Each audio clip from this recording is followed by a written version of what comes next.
জাতীয় সংবাদে আপনাদের স্বাগত জানাচ্ছি। আমি জান্নাত মিম। শুরুতেই জানিয়ে দিচ্ছি সংবাদ শিরোনাম। যে বাজেটে দাম বাড়ে না সেটাই জনগণের বাজেট, দাবি প্রধানমন্ত্রী।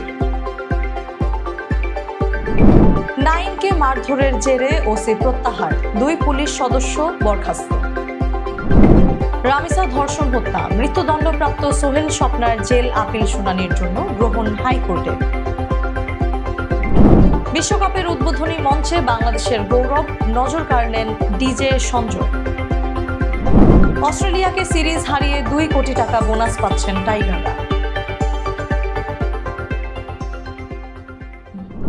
এতক্ষণ শুনছিলেন শিরোনাম, এবারে বিস্তারিত। বাজেট উপস্থাপনের পর এবারই প্রথম বাজারে কোনো পণ্যের দাম বাড়েনি বলে মন্তব্য করেছেন প্রধানমন্ত্রী তারেক রহমান। কক্সবাজারের চকরিয়া এক জনসভায় তিনি বলেন, জনগণের স্বস্তিকে প্রাধান্য দিয়েই এবারের বাজেট প্রণয়ন করা হয়েছে। তিনি জানান, ডায়ালিসিসের ঔষধ, হার্টের চিকিৎসা এবং চোখের লেন্স সহ বিভিন্ন স্বাস্থ্যসেবায় কর কমানো বা প্রত্যাহার করা হয়েছে। এর ফলে সাধারণ মানুষের চিকিৎসা ব্যয় উল্লেখযোগ্যভাবে কমে আসবে বলে আশা প্রকাশ করেন তিনি। একই সঙ্গে সিগারেট এবং মদের ওপর কর বৃদ্ধির বিষয়টি তুলে ধরে বাজেটের সমালোচনাকারীদেরও প্রশ্নের মুখে ফেলেন প্রধানমন্ত্রী। তার দাবি, জনকল্যাণমূলক এই বাজেট দেশের সাধারণ মানুষের জীবনযাত্রাকে আরও সহজ করবে।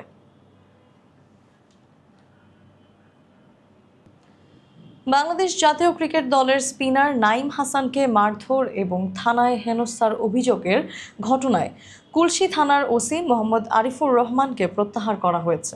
শনিবার রাতে চট্টগ্রাম মহানগর পুলিশ এ আদেশ জারি করে। ওসিকে পুলিশ লাইন্সে সংযুক্ত করা হয়েছে এবং নতুন ওসি নিয়োগ দেওয়া হয়েছে। এর আগে ঘটনায় অভিযুক্ত এসআই শফিকুল ইসলাম এবং কনস্টেবল রাসেল চৌধুরীকে সাময়িক বরখাস্ত করা হয়। পুলিশের সোর্স সোহেলকেও আটক করা হয়েছে। শুক্রবার রাতে ঢাকা থেকে চট্টগ্রামে ফেরার পথে লালখান বাজার এলাকায় অটোরিকশা থেকে নামিয়ে নাইমকে মারধর ও পরে থানায় নিয়ে হেনস্থা করা হয় বলে অভিযোগ ওঠে। নাইমের অভিযোগ, পুলিশ সদস্য এবং এক সোর্স তাকে লাঠি ও পাইপ দিয়ে মারধর করেন। পরে বিসিবি কর্মকর্তাদের হস্তক্ষেপে তিনি থানা থেকে মুক্তি পান।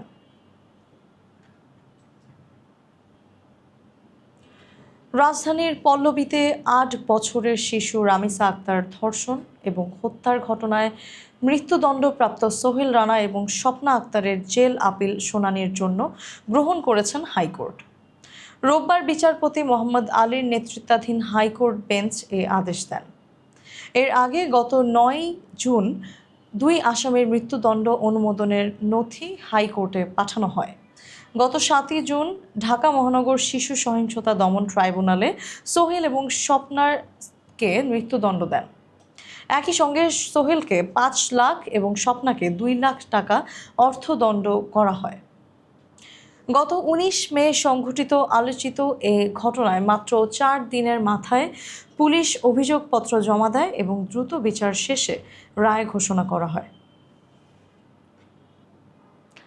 কানাডার টরন্টোতে অনুষ্ঠিত ফিফা বিশ্বকাপ 2026-এর জমকালো উদ্বোধনী অনুষ্ঠানে বাংলাদেশকে বিশ্ব দরবারে তুলে ধরেছেন বাংলাদেশি বংশোদ্ভূত এবং লস অ্যাঞ্জেলেস ভিত্তিক জনপ্রিয় ডিজে এবং সঙ্গীত প্রযোজক সঞ্জয়। শুক্রবার 12 জুন বিশ্বখ্যাত নৃত্যশিল্পী নোরা ফাতেহি এবং ফরাসি গায়ক ভেগে ড্রিমের সঙ্গে যৌথভাবে সির সির গান পরিবেশন করে দর্শকদের মুগ্ধ করেন তিনি। পারফরমেন্সের সময় তার পরনে থাকা বিশেষ স্যুটে ফুটে ওঠে বাংলাদেশের জাতীয় পতাকার প্রতীক রয়্যাল বেঙ্গল টাইগার, শাপলা এবং লাল সবুজ পতাকার নকশা। নিজের শিকড়ের প্রতি ভালোবাসার প্রতীক হিসেবে বারবার সেই নকশার দিকে ইঙ্গিত করতে দেখা যায় তাকে। বিশ্বকাপের মতো বৈশ্বিক আসরে বাংলাদেশের এই উপস্থাপনা সামাজিক যোগাযোগ মাধ্যমে ব্যাপক প্রশংসা কুড়িয়েছে তিনি। শ্রীমঙ্গলে জন্ম নেওয়া ও চট্টগ্রামে বেড়ে ওঠা সঞ্জয়ের এই সাফল্যে গর্বিত দেশবাসী। বাংলাদেশের কাছে প্রথম 2 ওয়ানডেতে হেরে ইতিমধ্যেই সিরিজ খুইয়েছে অস্ট্রেলিয়া। আগামীকাল তৃতীয় এবং শেষ ওয়ানডেতে মাঠে নামবে স্বাগতিকরা। লক্ষ্য অজিদের হোয়াইট ওয়াশ করা। এর আগে জাতীয় দলের ক্রিকেটারদের জন্য 2 কোটি টাকা বোনাস ঘোষণা করেছে যুবক ও ক্রীড়া প্রতিমন্ত্রী আমিনুল হক। তার প্রেস সচিব আশরাফুল আলম এক সংবাদ বিজ্ঞপ্তিতে বিষয়টি নিশ্চিত করেছেন।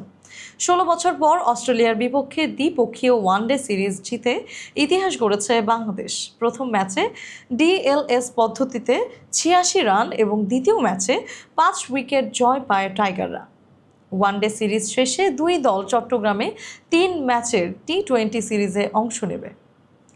এই ছিল আজকের জাতীয় সংবাদ। নিয়মিত সংবাদ পেতে এফবিএন নিউজের সাথেই থাকুন। ধন্যবাদ।